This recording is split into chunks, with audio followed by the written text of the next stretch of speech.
श्री महावीराय नमः।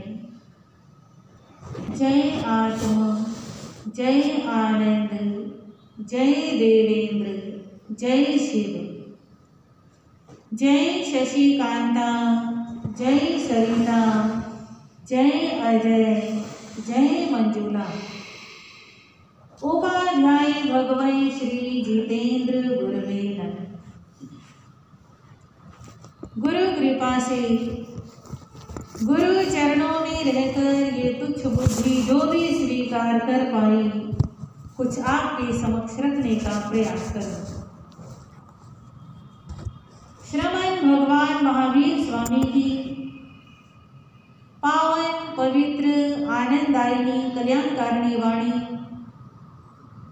जिसमें आप श्रवण कर रहे हैं नव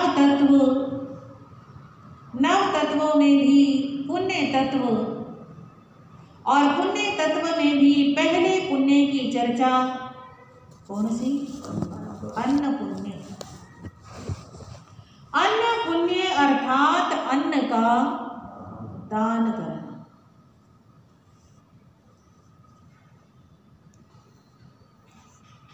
बंधुओं, अन्न, आहार, भोजन, इसका कोई धर्म मजहब नहीं होता। ये सबके लिए एक समान है। इसे जो खाएगा ये उसी की भूख शांति, उसी को शांति देगा, उसी को स्वास्थ्य देगा। तो अन्न, इसके ऊपर भूखे का अधिकार है। अन्न के ऊपर किसका अधिकार है? भूखे का, चाहे वो कोई भी हो, हिंदू हो, मुसलमान हो, सिख हो, ईसाई हो, इंसान हो, जानवर हो, हाँ जी, जो भी भूखा है उसका अन्न पर अधिकार है। और एक व्यक्ति यूं सोचे कि मैं अपने यहां तो अन्न के भंडार भर लूं, और दूसरा भूखा मरता है तो मरता रहे, तो उसे शरीर से तो इंसान कहेंगे पर गुणों से इंसान नहीं कह सकते। इंसान कहलाने का वही अधिकारी है जो बांट कर खाता है। जो अपने ही अपने बारे में सोचता है उसे हैवान कहते हैं। जो केवल अपने बारे में सोचता है उसे हैवान कहते हैं। जो केवल अपने और अपनों के बारे में सोचता है उसे क्या कहते हैं?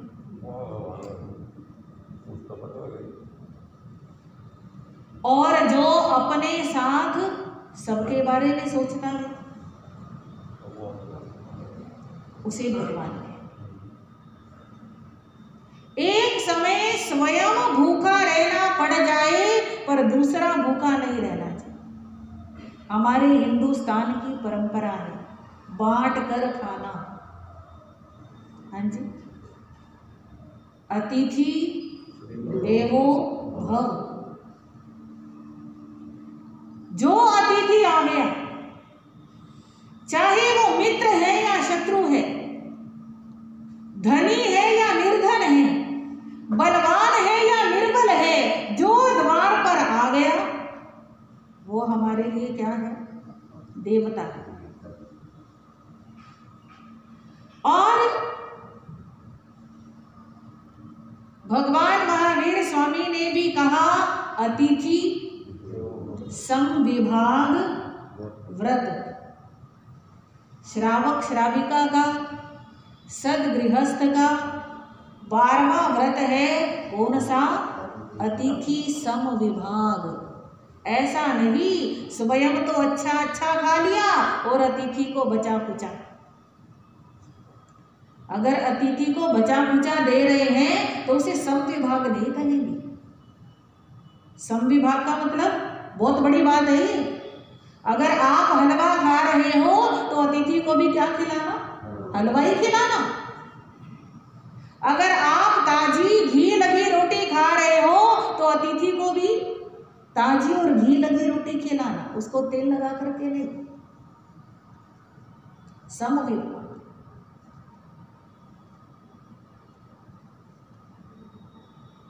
कहा जाता है अतिथि द्वार पे आए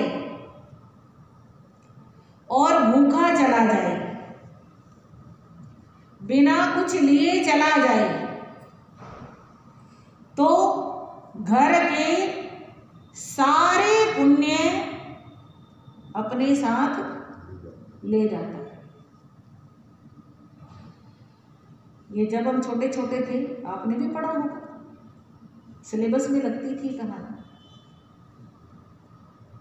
कि द्वार पे आया कभी कोई खाली नहीं जाना चाहिए।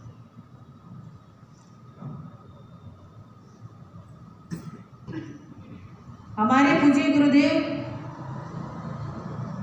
वाणी भूषण श्री अमर मुनि जी महाराज साहब फरमाया करते थे, आओ, कोई द्वार पे आए तो क्या कहना? आओ, बैठो, पियो पानी। आओ, बैठो, पियो पानी, ये 3 चीज मोल नहीं लानी। हाँ जी, इनमें कोई मोल लगता है क्या? नहीं लगता। इनमें कंजूसी नहीं करनी। जो बांट करके खाता है वो प्रसाद खाता है, भगवान का प्रसाद।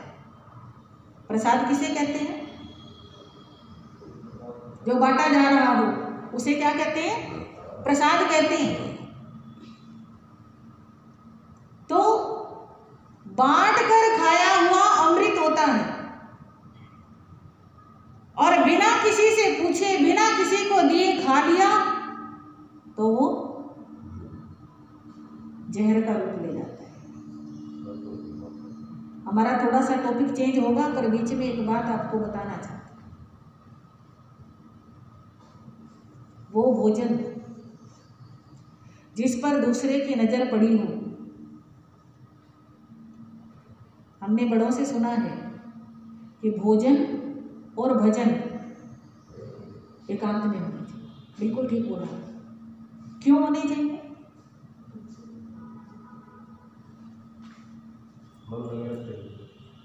इसके अलावा हाँ, ये भी ठीक है कि एकांत में भजन करेंगे तो मन लगेगा, पर भोजन से इसका क्या संबंध है? हाँ, नजर, ये जो नजरें होती है ना, बहुत बड़ी चीज का नाम है। भोजन और भजन एकांत में होना चाहिए। पहले लोग बाजार में सब्जी लेने जाते थे तो अपने घर से थैला लेके जाते थे। आप क्या सब्जी ला रहे हो, क्या फल ला रहे हो, आपके घर में क्या बन रहा है? हाँ जी, ये किसी को पता नहीं चलता। आज प्लास्टिक की थैलियों में लाते हैं, पॉलीथिन। सब गली वालों को जिस बाजार से ला रहे हो सबकी नजर पड़ती है कि क्या लेके जा रहे हैं। हाँ जी, दिखाते हैं। हाँ, दिखा रहे हो तो दो भी। अगर केवल दिखा रहे हो और दे नहीं रहे तो जहर खा रहे हो। दिखाना है तो देना भी है। अगर दे के खा रहे हो तो अमृत खा रहे हो, फिर वो खुश होंगे। अच्छा है, इनके घर में अच्छी अच्छी चीजें बने, अच्छी चीज बनेगी तो हमारे घर भी आएगी। हाँ, अगर आप पड़ोसी को दे के खा रहे हो तो वो क्या सोचेंगे?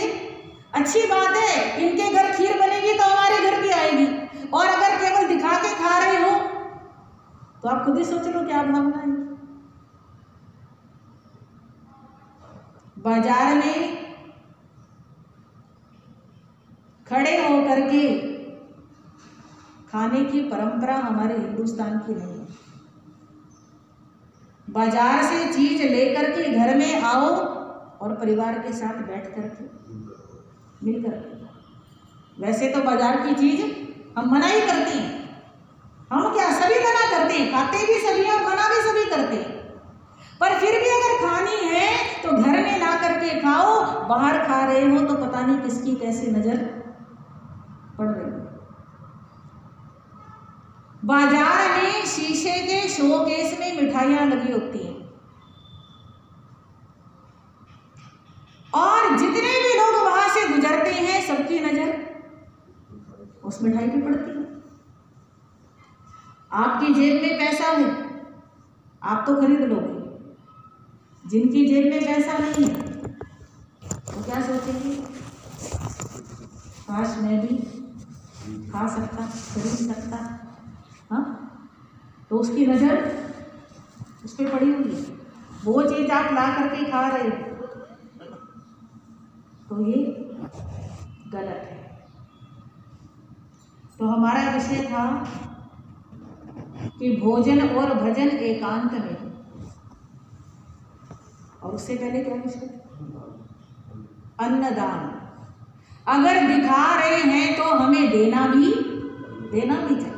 अब भी कई घरों में रिवाज होता है कि घर में कोई ऐसी चीज स्पेशल चीज बनती है तो पड़ोसियों के यहाँ भिजवाते। तो बांट करके खाना हमारे हिंदुस्तान की संस्कृति है। जो चीज बांट के खाई जाती है उसे प्रसाद कहा जाता है। छोटे छोटे बच्चों को भी सिखाया जाता है। हाँ, बच्चे कई हैं, वस्तु एक है तो क्या करो, बांट के खाओ। अगर बांट के खाओगे तो आदत रहेगी बांटने की, बचपन से ही संस्कार डलते हैं।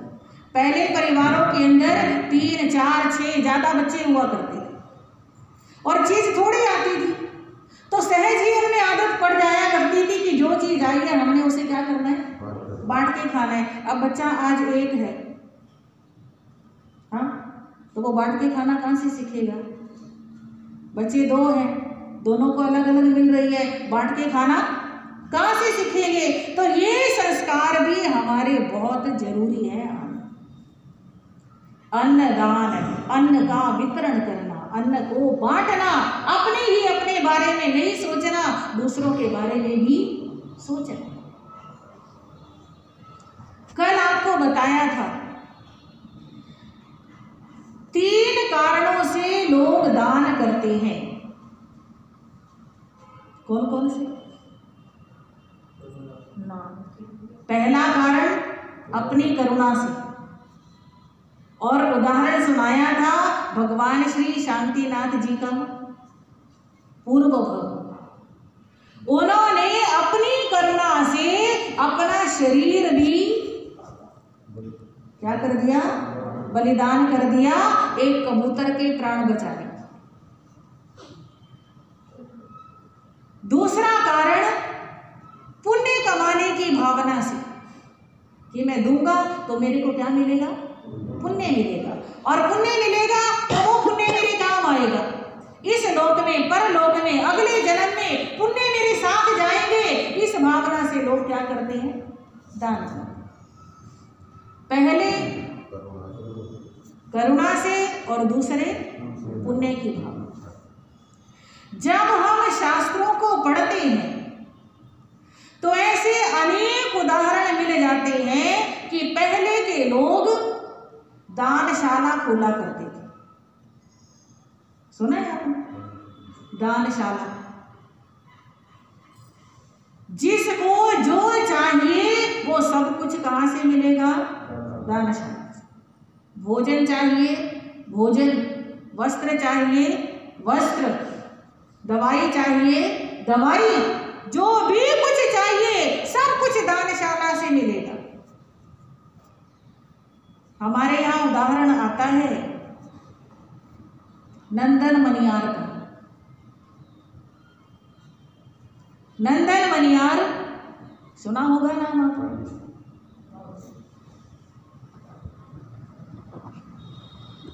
पोषण लेके बैठा है, प्यास लग आई, रात्रि का जो विहार है, पानी पीना नहीं है। मन में भावना आई कि मेरे को तो आज प्यास का अनुभव हो रहा है। रोज तो जब प्यास लगती है पी लेते हैं, आज पहली बार पता चल रहा है कि प्यास का कष्ट कितना बड़ा होता है। और ये जो लोग इतने मुसाफिर यात्रा करते हैं, सफर करते हैं, मेहनत करते हैं, कड़ी धूप में इतना परिश्रम करते हैं, इनको भी प्यास लगती होगी, इन्हें पानी कहाँ से मिलता होगा। मन में विचार आया, कल राज दरबार में जाऊंगा, राजा की आज्ञा लूंगा और एक बहुत बड़ी सी बावड़ी बनाऊंगा, ताकि जो आए उसे क्या मिले, पानी। राजा से परमिशन ली, बहुत बड़ी बावड़ी बनाई, शुद्ध निर्मल साफ जल, चारों तरफ पेड़ लगे हैं, और इसके अलावा उस बावड़ी के पास धर्मशाला बनवाई, दानशाला बनवाई, बड़ा कुछ बनवाया। जो आता है वही नंदन मनियार के गुण गाता है। जो अच्छे काम करेगा, हाँ, उसके तो गुण गाए ही जाएंगे। जिसे प्यास लगी है वो पानी पिए, जिसे गर्मी लगी है वो स्नान करे, जिसे थकावट हो रही है वो विश्राम करे, जिसके शरीर में कोई रोग है वो दवाई ले, जिसे मालिश करानी है वो मालिश कराए। सारे सुख आराम के साधन नंदन मनियार में लगा। ऐसे एक नहीं अनेक उदाहरण आते हैं शास्त्रों में, अपने पैसे का उपयोग दूसरों की भलाई के लिए किया गया। तो 3 कारणों से दान, पहला करुणा से, दूसरा पुण्य की भावना से, और तीसरा अहंकार से। यहां दान करने से मेरा मान बढ़ेगा, इसलिए मैं यहां क्या कर दूं, दान। दान तो इसको भी कहा, दान तो ये भी है, क्योंकि इसके बिना भी, हाँ जी,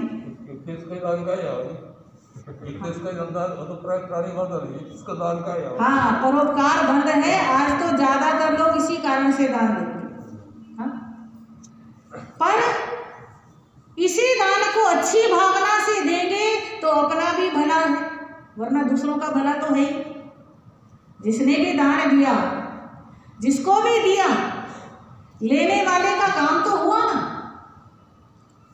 तो दान जिसको दिया उनका तो भला हुआ, पर जिसने दिया उसको जितना लाभ मिलना चाहिए था वो उतना लाभ उठा नहीं पाता। समझ आ गई मेरी बात? तो चलो, अगर अहंकार की भावना से भी दे रहा है तो दूसरे का नुकसान नहीं है, उसका अपना नुकसान है। तो ज्ञानी जन तो ये कहते हैं, जब आप दे ही रहे हो तो उसमें दूसरों का भी भला हो, अपना भी भला हो, दूसरे का भी कल्याण हो और अपना भी कल्याण हो। वो सारा खेल भावना का खेल है। अच्छी भावना रखते हुए दान दें। दान किसे देना चाहिए?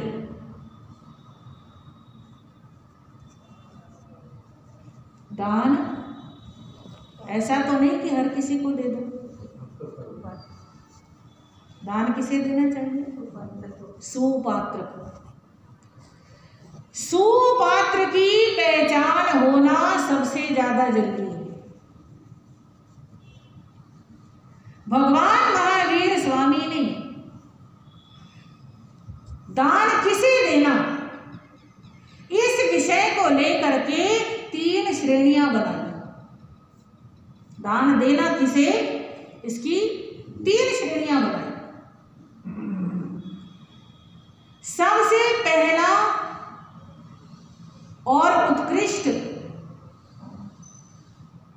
दान है जो साधु और साध्वी को दिया जाता है। सबसे श्रेष्ठ और उत्कृष्ट आज के समय में, जिस समय तीर्थंकर भगवान विराजमान होते हैं, गणधर होते हैं, उस समय सबसे पहला और सर्वोत्कृष्ट दान होता है तीर्थंकर भगवान को दिया हुआ। क्योंकि तीर्थंकर भगवान को जो दान देता है वो या तो उसी भव में मोक्ष प्राप्त करता है, और उसी भव में मोक्ष प्राप्त नहीं कर सका तो ज्यादा से ज्यादा तीसरे भव में वो मोक्ष प्राप्त जरूर कर। इतना बड़ा लाभ किसको देने से? तीर्थंकर को देने। पर आज तीर्थंकर भगवान तो है नहीं, इसलिए आज के समय में सबसे उत्कृष्ट और श्रेष्ठ दान है किसको दिया हुआ? साधु साध्वी। आप साधु साध्वी को आहार दान देते हैं। साधु साध्वी उस आहार को ग्रहण करते, उस आहार से जो शक्ति मिलती है, ऊर्जा मिलती है, उस शक्ति और ऊर्जा का प्रयोग साधु साध्वी किस काम में करेंगे? तपस्या में करेंगे, साधना में करेंगे, स्वाध्याय में करेंगे, संयम का पालन करेंगे, जीवों पे दया करेंगे, स्वयं ज्ञान सीखेंगे, औरों को ज्ञान सिखाएंगे। इसके अलावा और कुछ? कोई चोरी, कोई डकैती, कोई मांसाहार, कोई मदिरापान, हाँ जी, कोई गलत काम उन्होंने नहीं करना। आपके दिए हुए दान का पूरा पूरा सदुपयोग कहाँ होगा? जब आप साधु साध्वी को देते हैं। ये है सुपात्र। दूसरा होता है साधर्मी को दिया हुआ। सबसे पहला लाभ किसको दिया हुआ? साधु साध्वी को, और दूसरा साधर्मी। साधर्मी का मतलब क्या? जो नवकार मंत्र जानते हैं, जो साधु साध्वी देव गुरु धर्म पर श्रद्धा रखते हैं, हाँ जी, जो अहिंसा में विश्वास करते हैं, शाकाहारी हैं, शुद्ध जीवन जीते हैं, उन सबको क्या कहा? साधर्मी कहा। ऐसा नहीं कि जो पैदा तो हुआ जैन परिवार में पर होटलों में जाके मांस मीट खा रहा, हाँ, जिसे नवकार मंत्र पे श्रद्धा ही नहीं, जिसे देव गुरु धर्म पे विश्वास ही नहीं, वो साधर्मी नहीं। साधर्मी कौन? जिसे देव गुरु धर्म पे श्रद्धा है। तो दूसरा उपकार किसका? साधर्मी। और तीसरी श्रेणी में आते हैं कोई दीन, कोई दुखी, कोई दरिद्र, कोई रोगी, कोई वृद्ध, कोई असहाय, कोई विधवा बहनें, हाँ, सारे पशु पक्षी जानवर जिनको दया की भावना से दिया जाता है, वो सब तीसरे नंबर पे आते हैं। सबसे पहला कौन सा? साधु साध्वी, दूसरा साधर्मी, और तीसरा उसमें सब आ गए। तो साधु साध्वी को दिया हुआ दान हमें कौन से फल की प्राप्ति कराता है? साधु साध्वी का सबसे पहला टॉपिक साधु साध्वी का है। तो उनको दान देने से किस लाभ की प्राप्ति होती है? इहलौकिक और पारलौकिक दोनों लाभ प्राप्त होते हैं, भौतिक और आध्यात्मिक। हाँ जी, भौतिक यानी संसारी सुख सुविधा और आध्यात्मिक यानी धर्म ध्यान की लगन, ये दोनों चीजें प्राप्त होती हैं। देखिए, धन संपत्ति, एक दोहा है ना, सुत दारा और लक्ष्मी ये पापी के भी हुए। सुत दारा और लक्ष्मी ये पापी के भी हुए, संत समागम हरि कथा तुलसी दुर्लभ दोई। यानी लक्ष्मी तो पापियों की यहाँ भी हो जाती है, पत्नी और पुत्र तो पापियों की यहाँ भी हो जाते हैं। बहुत सारे ऐसे मिलेंगे, धनवान बहुत हैं पर धर्म की जरा सी भी लगन नहीं है। तो जिनके पास अभी वर्तमान में सब कुछ है पर धर्म की लगन नहीं है, उनका भविष्य कैसा होगा? हाँ जी, उनका भविष्य अच्छा नहीं हो सकता, क्योंकि वो आगे के लिए कोई अच्छी कमाई कर ही नहीं रहे हैं। पैसा तो बहुत है पर केवल अपने ऐशो आराम के लिए है, दूसरों को देने के लिए नहीं है। ऐसे लोग भविष्य में क्या करेंगे? कहा गया है बाइबल के अंदर कि जो धनवान लोग हैं वे नरक में वास करेंगे, और जो निर्धन होकर भी उदार हैं, निर्धन होकर भी दयावान हैं, वे मेरे परम पिता प्रभु के सानिध्य में रहेंगे, उनके चरणों में रहेंगे, वे स्वर्ग में रहेंगे। ऐसा भी कहा गया है। सुई की नोक में से, सुई का जो छेद होता है, सुई के छिद्र में से ऊंट तो निकल सकता है, पर जो धनवान होकर के दान नहीं करता, परोपकार नहीं करता, वो कभी भी स्वर्ग में प्रवेश नहीं कर सकता। तो धनवान है पर दानी नहीं है, धर्मात्मा नहीं है, उसका पुण्य बिल्कुल बेकार है। वो अभी अभी भोग रहा है, आगे के लिए कुछ नहीं है।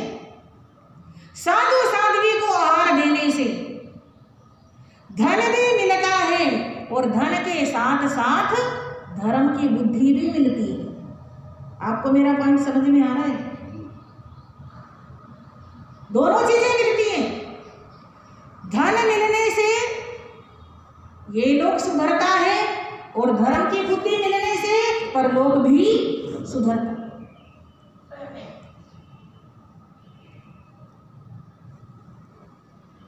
सुख विपाक सूत्र में पहले अध्याय में सुबाहु कुमार का प्रसंग आता है।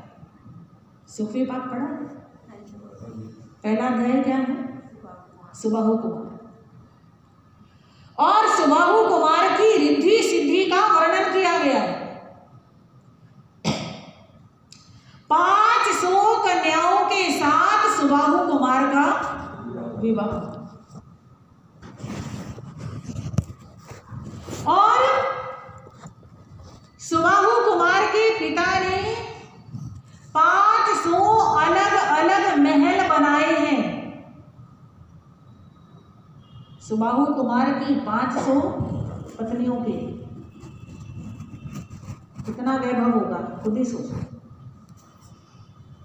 और सुबाहु कुमार का रूप इतना सुंदर, जो देखता है देखता ही रह जाता है। उसके रूप में चमक इतनी है, जो देखता है प्रभावित हो जाता है। ऐसे लगता है जैसे कि कोई देवता आ रहा है। शरीर इतना सुंदर स्वस्थ, एक ऊपर की चमक होती है, एक अंदर का स्वास्थ्य होता है। सुकून तो अंदर के स्वास्थ्य से मिलता है, ऊपर की चमक तो कितनी देर देख लो। सब कुछ दी बेस्ट। एक दिन सुबाहु कुमार को पता चला नगर के बाहर भगवान महावीर पधारे और पता चलते ही सुबाहु कुमार स्वयं अपनी लगन से, अपनी इच्छा से, बिना किसी के कहे, बिना किसी के प्रेरणा दिए धर्म रथ पे सवार होता है और भगवान की सेवा में पहुंचता है। इसे कहते हैं धर्म की बुद्धि। हाँ, कहना ना पड़े कि भाई कथा हो रही है आया करो, यहाँ तो हाँ कह के थक जाए तो भी बुद्धि नहीं जागती। खुद ही सोच लो, जिनवाणी तो वही सुनेगा जो पिछले जन्म में कोई बहुत अच्छे कर्म करके आया हो। हाँ, हर किसी को नहीं मिलती है। तो अपनी लगन से भगवान की सेवा में पहुंचा, भगवान की देशना सुनी, सुन करके श्रद्धा हुई और श्रद्धा पूर्वक भगवान महावीर के चरणों में निवेदन करने लगा, प्रभु मेरी भावना तो है कि मैं साधु बनूं, मेरी इच्छा तो है कि मैं जल्दी से जल्दी आत्मा का कल्याण करूं, पर अभी मैं साधु बनने में अपने आप को असमर्थ महसूस कर रहा हूं, इसलिए मैं साधु तो नहीं बन सकता। आप मेरे को श्रावक के व्रत दिलवा दीजिए। इतनी धर्म की बुद्धि। हाँ जी, एक एक चीज नोट करना। श्रावक के व्रत ले लिए, लेकर के चला गया और उसके जाने के बाद गौतम स्वामी भगवान महावीर स्वामी से पूछते हैं, प्रभु ये सुबाहु कुमार क्या गजब का इसका रूप है, क्या गजब का इसका वर्ण है, क्या गजब का इसका स्वास्थ्य है, क्या गजब इसका ऐश्वर्य है, और इन सब के ऊपर सोने में सुहागा, सारा कुछ संसारिक तो अच्छा मिला ही है, ऊपर से धर्म की लगन भी मिली है। प्रभु मैं जानना चाहता हूं ऐसा इसने कौन सा पुण्य किया जो इतना कुछ मिला। धन दौलत के साथ साथ धर्म की लगन मिली, श्रावक के व्रत लिए इसने, ऐसा इसने क्या कर्म किया था। भगवान फरमाते हैं, पूर्व भव में इसने सुदत्त नामक अणगार को बड़े चढ़ते हुए भावों से, बड़ी प्रसन्नता पूर्वक, अहोभाव पूर्वक आहार का दान दिया और उस आहार दान के परिणाम स्वरूप इसे इतना कुछ प्राप्त। कितना महत्व है आहार दान का। हाँ जी। फिर गौतम स्वामी पूछते हैं, प्रभु क्या ये दीक्षा लेगा?